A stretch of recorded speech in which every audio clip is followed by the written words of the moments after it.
అందరికీ praise the lord. ఈరోజు దేవుడు మనతో మాట్లాడాలని ఇష్టపడే అంశము పోలిక. బైబిల్లో పువ్వులు కానీ చెట్లు కానీ కొన్నింటిని దేవుడు దేనితో పోల్చాడో ఈరోజు చూద్దాము. హోషేయ గ్రంథము 14వ అధ్యాయం 5వ వచనము, చెట్టునకు మంచు ఉన్నట్లు నేను అతని కుందును. ఇక్కడ దేవుడు మనలను చెట్లతో పోల్చి దేవుణ్ణి మంచుతో పోల్చుకున్నాడు. తామర పుష్పము పెరుగునట్లు అతడు అభివృద్ధి నందును. ఇక్కడ తామర పుష్పమును అభివృద్ధితో పోల్చాడు. ఒలివ చెట్టునకు కలిగినంత సౌందర్యము అతనికి కలుగును. ఇక్కడ ఒలివ చెట్టును సౌందర్యంతో పోల్చాడు.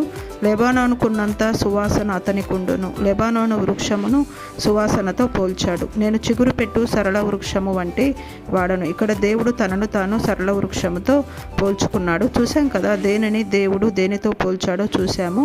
అయితే చెట్టునకు మంచు ఉన్నట్లు ఆయన మనతో ఉంటేనే మనము బ్రతకగలము. తామర పుష్పం వలె మనము అభివృద్ధి చెందాలంటే సామెతల గ్రంథము 11వ అధ్యాయం 24వ వచనము, వెదజల్లి అభివృద్ధి పొందువారు కలరు, తగిన దానికన్నా తక్కువ ఇచ్చి లేమికి వచ్చువారు కలరు. ఈ వాక్యం ప్రకారము మనము తామర పుష్పం వలె అభివృద్ధి చెందాలంటే ఇతరుల అవసరములలో సహాయం చేసేవారముగా ఉండాలి.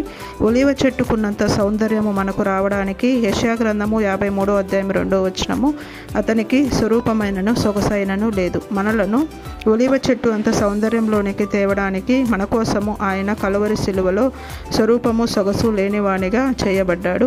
లెబానోనుకున్నంత సువాసన మనకు ఇవ్వడానికి ఎఫెసీ పత్రిక 5వ అధ్యాయం 2వ వచనము, క్రీస్తు మిమ్మును ప్రేమించి పరిమళ వాసనగా ఉండుటకు మన కొరకు దేవునికి అర్పణగాను బలిగాను అప్పగించుకొనెను. చూసాం కదా, మంచుగా ఉండిన దేవుడు అభివృద్ధిని, సౌందర్యమును, సువాసనను గలవారినిగా మనలను చేసెను. Praise the lord.